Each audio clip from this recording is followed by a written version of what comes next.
거울아, 거울아, 이 세상에서 누가 제일 예쁘니? 어디에서 나오는 말이죠? 백설공주에서 나옵니다. 다 같이 행복할 수 있었으나 이 말에 집착하다가 왕비는 파멸에 이르게 되죠.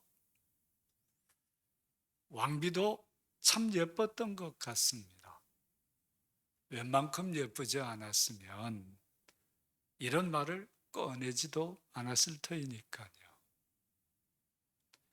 최고가 되고 비교 우위에서 행복을 찾으려는 강박적인 시도는 사람을 불행하게 만듭니다. 시기와 열등감에 사로잡히게 하고요. 그게 행복을 파괴하게 되죠. 사람을 이런 불행과 파멸에서 건지는 것은 무엇이겠습니까? 그것은 생각보다 아주 가까이에 있습니다. 정말 마음만 먹으면 누구나 붙잡을 수 있고 불행과 파멸의 고리에서 벗어나 행복한 삶을 누릴 수 있습니다. 그게 무엇입니까? 에돔은 야곱의 쌍둥이 형 에서의 후손이 이룬 나라입니다. 다 아시는 바와 같이 야곱과 에서는 사이가 좋지 않았습니다. 주로 동생인 야곱의 도전으로 갈등이 시작됐죠. 마침내 에서가 야곱을 죽이려고까지 하자 야곱은 외삼촌 집으로 도망을 가서 20년 만에 거부가 되어서 돌아오게 되죠. 고향으로 돌아오게 된 야곱이 이미 강성한 부족으로 성장한 에서와 화해할 수밖에 없었습니다. 야곱의 적극적인 노력과 에서의 관용하는 마음에서 극적인 화해가 이루어집니다. 옛 앙금을 털어내고 새 출발을 하게 된 거죠. 그러나 조상들 사이에서 이런 화해는 그것으로 그치고 그 이상 이 두 민족 사이에 의미 있는 교류가 이루어지지를 않았습니다. 그저 서로 먼 발치에서 바라보는 처지였죠. 그러는 동안에 두 민족 안에 수많은 역사적인 과정이 있었습니다. 야곱의 후손은 애굽에서 큰 민족을 이루었고요. 거기서 오랫동안 종살이도 했습니다. 하나님의 역사로 해방되는 출애굽의 역사를 경험하면서 더욱 큰 민족으로 자라나게 됐습니다. 마침내 가나안 땅을 차지하게 되었고요. 다윗과 솔로몬 같은 왕과 함께 크고 강력한 왕국을 건설하게 됐습니다. 한편 이 에서의 후손은 가나안 변방 에돔의 고착된 삶을 살았습니다. 에돔은 점점 폐쇄적인 아주 작은 부족 국가에 계속 머물러 있게 되었던 겁니다. 이런 역사적인 흐름 속에서 그 둘 사이에는 견고한 편견과 갈등이 자리하게 되었습니다. 이스라엘에 대한 에돔의 마음은 대체로 시기와 열등감이 주를 이루었습니다. 반면 에돔에 대한 이스라엘의 감정은 주로 무시와 우월감 같은 것들이 주도하였습니다. 쌍둥이 조상을 둔 두 민족이 오랜 세월 흐른 후에 생긴 이 국력과 국격의 차이에서 이런 마음, 이런 감정이 쌓이게 된 것입니다. 서로를 불행하게 만드는 싹을 키워 나갔던 거죠. 이런 뒤틀린 감정 관계는 누구도 평안하게 하거나 행복하게 할 수 없습니다. 그것은 마치 한 동네에서 자란 중마고 친구들이 나중에 한 3, 40년 지난 후에 한 자리에 앉아서 식사도 할 수 없는 처지가 되었을 때 느끼는 감정과 비슷한 것입니다. 한 사람은 국가의 고위 공무원이 되고 한 사람은 평범하지도 못한 삶을 살게 됐을 때 그들이 서로에게서 느끼는 감정이 그 비슷한 거라는 거죠. 어쩌면 지금의 대한민국과 조선민주주의인민공화국 사이에도 이 같은 감정과 마음이 있을지 모릅니다. 요즘 대한민국과 일본국 사이에 있는 매우 심각한 외교적인 갈등은 그 가장 밑바닥에 이런 감정이 또아리를 틀고 있기 때문일 수도 있습니다. 마치 자기 집에서 머슴살이나 하던 사람이 성공을 해서 자신들과 대등하거나 좀 더 앞서 나가게 되었을 때 가지는 감정, 그런 감정과 비슷한 감정을 일본 사람들이 가지고 있는지도 모릅니다. 생각보다 성공한 사람과 생각보다 성공하지 못한 사람들 사이에도 이런 감정 관계가 형성될 수 있습니다. 한쪽에서는 시기와 열등감, 다른 한쪽에서는 무시와 우월감으로 서로를 참으로 힘들게 하는 것이죠. 이에 대한 근본적인 해결 없이는 그 앙금은 점점 깊어지고 서로는 점점 더 앙숙이 될 가능성이 많습니다. 아무도 그런 것들을 바라지 않지만 누구도 거기서 쉽게 빠져나오지 못합니다. 단체와 단체, 사람과 사람 사이 모든 관계에서 이런 감정적인 힘겨루기가 있게 마련이고요. 그런 뒤틀린 감정적인 힘겨루기야말로 사람을 가장 피곤하게 하고 불행하게 만들어가는 것입니다. 이스라엘 왕국과 이 에돔 왕국 사이에도 이런 오랜 갈등이 자라왔습니다. 그러다 북왕국 이스라엘이 아수르에게 멸망하고 남왕국 유다도 바벨론에게 멸망하게 되었을 때 마침내 폭발하게 됩니다. 특히나 마지막 남은 남왕국 유다 왕국이 멸망했을 때 에돔 사람들의 마음이 어떠했겠습니까? 홀로 잘난 척 다 하더니 그리고 우리를 그렇게 무시하더니만 잘도 망했다. 이럴 때 아이들은 한마디 더 붙이죠. 두 글자 뭡니까? 쌤통. 에돔은 유다의 멸망을 참으로 고소해하고 기뻐했단 말이죠. 그런 에돔을 바라보는 멸망한 유다 사람들의 신경 또한 어떠했겠습니까? 안 그래도 고통스럽고 절망스럽고 어찌할 바를 모르겠는데 에돔 사람들의 그런 야유와 쾌재는 불에다 기름을 붓는 꼴이 되었겠죠.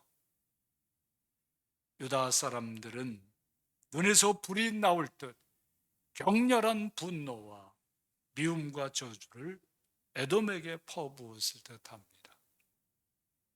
우리말 속담에 때리는 시어머니보다 말리는 신용만 하는 시누이가 더 밉다라는 말이 있잖아요. 아마 그런 마음이었을 겁니다. 유다의 이런 모습을 지켜보시면서 하나님께서는 유다 사람들에게 향한 심경은 또 어떠했겠습니까? 하나님께서는 먼저 유다를 위로하십니다. 비록 유다가 멸망하게 된 것은 유다의 죄악에 대한 하나님의 심판에서 비롯된 것이었지만 하나님은 그 유다를 구원하시기 위해서 심판하신다는 것을 분명히 해주고 있는 것입니다. 심판도 하나님의 은혜인 것입니다. 그러기에 하나님께서 심판받아 멸망한 유다 사람들에게 구원을 약속해 주십니다. 오직 시온산에서 피할 자가 있으리니 그 산이 거룩할 것이요 야곱의 족속은 자기 기업을 누릴 것이며. 시온산에서 피할 자, 무엇을 뜻하는 것입니까? 하나님 앞에서 구원받을 사람이 있게 된다는 말씀이죠. 지금 유다 왕국이 이렇게 멸망하지만 하나님 앞에서는 구원받을 사람들이 분명 있다, 일으켜 주신다, 그런 말씀입니다.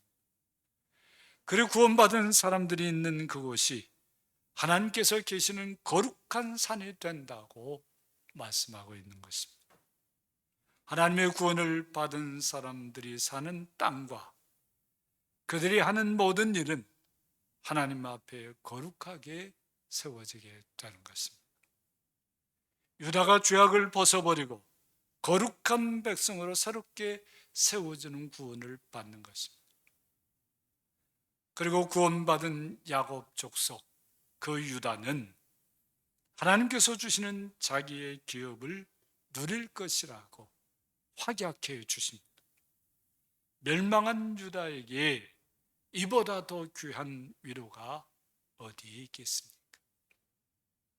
에돔은 그렇게 고소해야 하고, 에돔은 그렇게 참 쾌재를 불러도 하나님께서는 이렇게 해 주실 때 그들이 얼마나 큰 위로를 받았겠습니까? 그리고 한 가지 더, 하나님의 백성 유다의 멸망을 기뻐하며 쾌재를 부린 에돔이 진멸할 것이라고 하나님께서 말씀해 주십니다.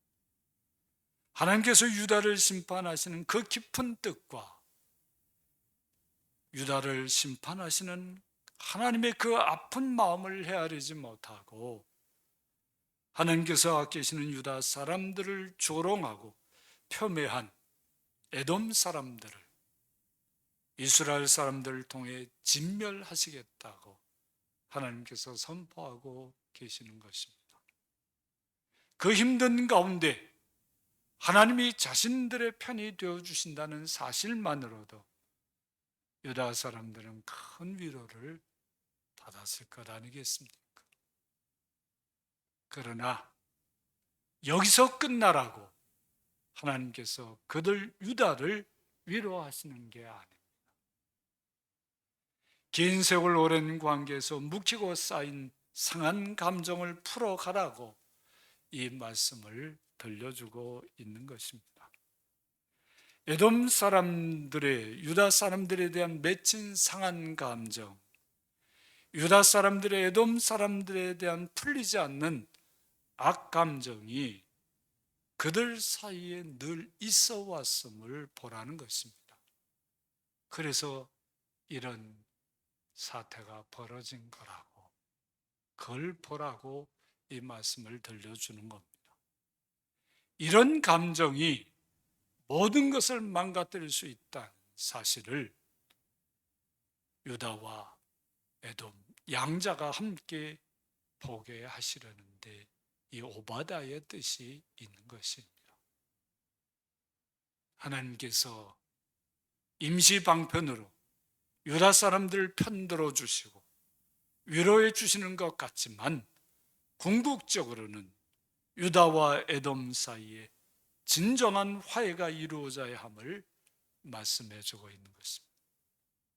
상하고 악한 감정을 풀고 포용과 회복, 관용과 화해의 길로 나아가라는 말씀인 거죠. 유다와 에돔뿐 아니라 사람은 누구라도 시온산, 하나님 앞 거룩한 산에서는 누구도 미워할 수 없고 저주할 수 없습니다. 누구를 미워하고 저주하는 한 그는 거룩하신 하나님 앞에 설 수가 없는 겁니다. 하나님께서 아무리 그것을 허락해 주셔도 그 자신이 설 수가 없다는 것을 알 수 있는 거죠. 그래, 우리 모든 사람들은 그렇게 맥힌 것이 있고 상한 감정이 있다면 그걸 풀어내야 하는 것이죠. 그건 뭐 좋은 거라고 그걸 그렇게 오래오래 간직하고 그 일을 갈며 그렇게 원수를 갚아야 직성이 풀리겠습니까? 그런 마음 가지고서는 거룩하신 하나님 앞에 어떻게 설 수 있겠습니까? 그런 초불한 마음, 그런 마음 가지고 어떻게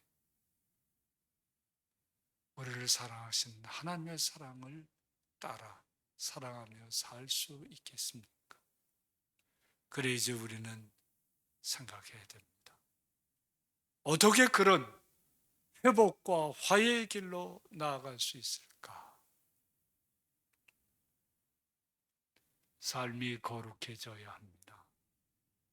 하나님 나라 삶을 누릴 수 있어야 합니다. 그래야 그런 회복과 화해의 길로 나아갈 수 있는 거예요. 예수 믿는다고 하면서도 삶이 거룩해지지 않는다면, 예수 믿는다고 하면서도 하나님 나라의 삶을 누리지 못한다면 하나님께서 그렇게 소원하시는 회복과 화해의 길로 나아갈 수 없습니다.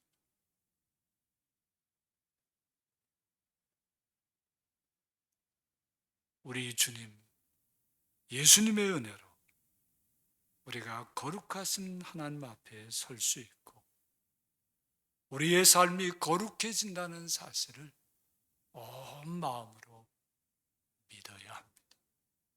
그리고 그렇게 순복하려고 애써야 하는 것입니다. 내 상한 감정에 매여서 하나님께서 그렇게 하시기를 원하는데도 끝끝내 고집부리고 용서해야 될 사람 용서하지 않고 화해할 사람 화해하지 않고 사실 우리가 용서 어쩌고 하지만 하나님 앞에서 살펴보면 용서하고 말 것도 없는 것들이 너무 많아요. 그런 거에 꽉 매여 묶여가지고요. 뭐 죽어도 용서를 하지 못하겠느니 이런 정말 우리 아이들 말대로 띨띨하게 살아가는 사람들 많아요.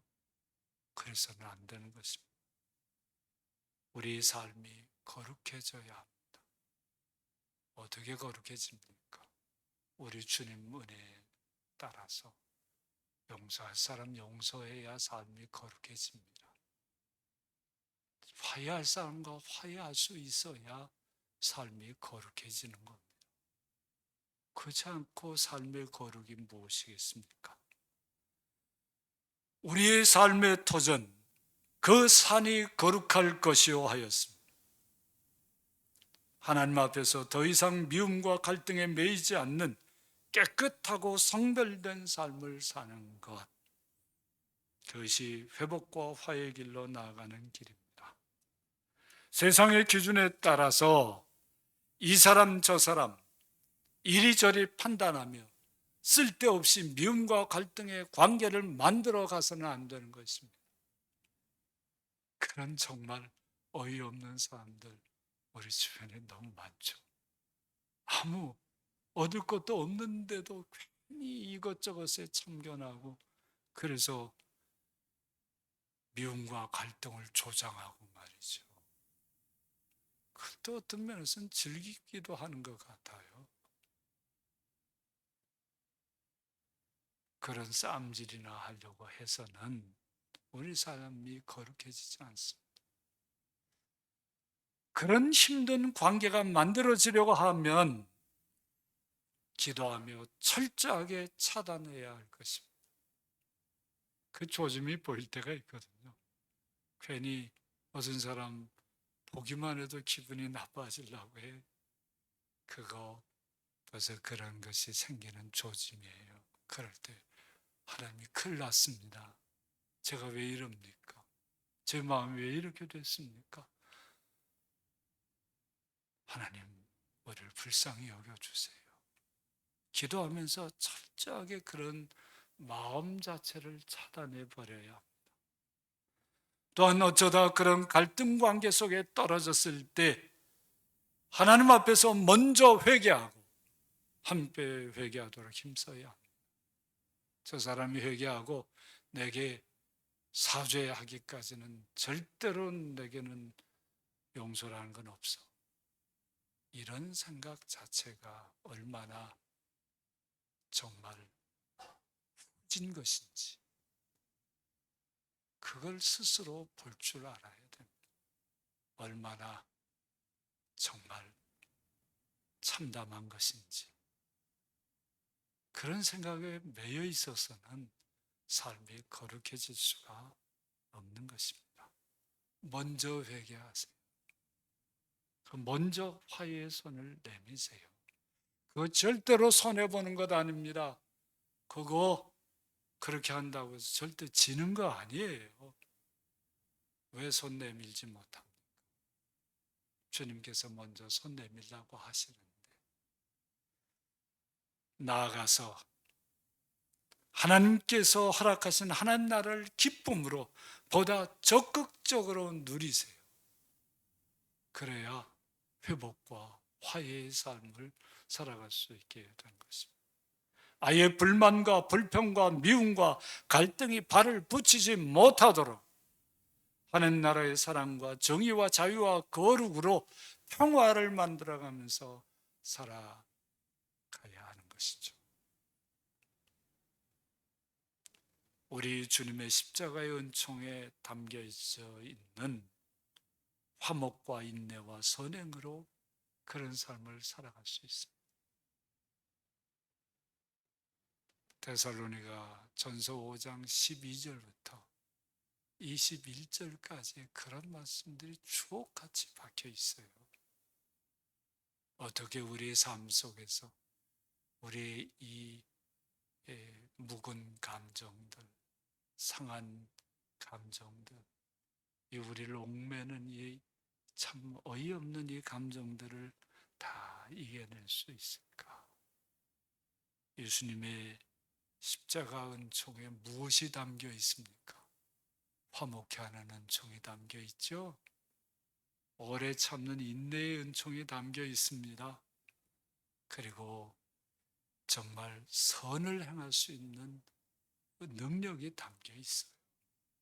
그거 붙들면, 그거 붙들고 따라가면 그렇게 되는 거예요. 하나님 나라를 정말 누리게 됩니다. 그리고 그 다음 뭐라고 했어요?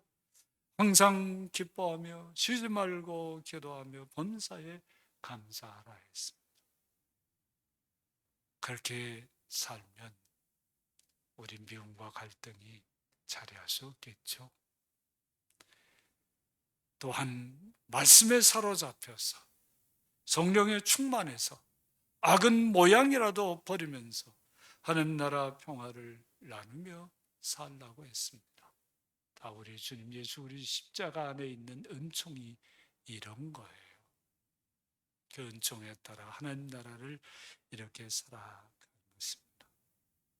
그리고 한 걸음 더 나아가서 불과 불꽃같이 하나님 나라의 거룩한 삶으로 거르지 못한 사람들이 의지하고 사는 지푸라기와 같은 삶을 불살라주고 그들의 삶도 하나님 나라의 거룩한 삶으로 변화되도록 도우며 살아갈 때 이런 회복과 화해의 놀라운 은총의 삶이 그대로 우리 안에 열매로 맺혀진다는 말씀이에요. 사랑하는 성도 여러분, 우리 주님의 은혜로 우리를 고통스럽게 하는 이 묵은 감정의 찢기를 다 털어냅시다.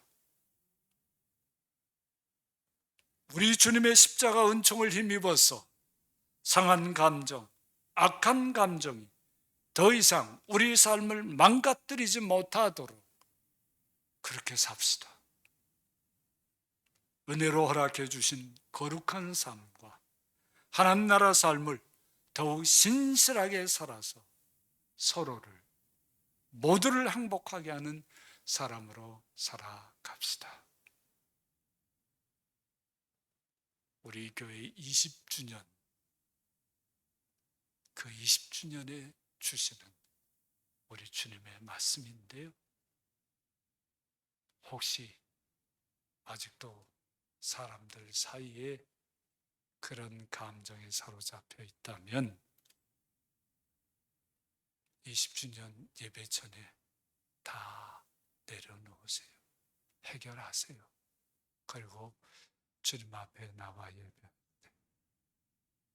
앞으로의 20년의 새 은혜가 여러분의 삶에 풍성하게 임할 줄 믿습니다. 아멘. 찬송가 400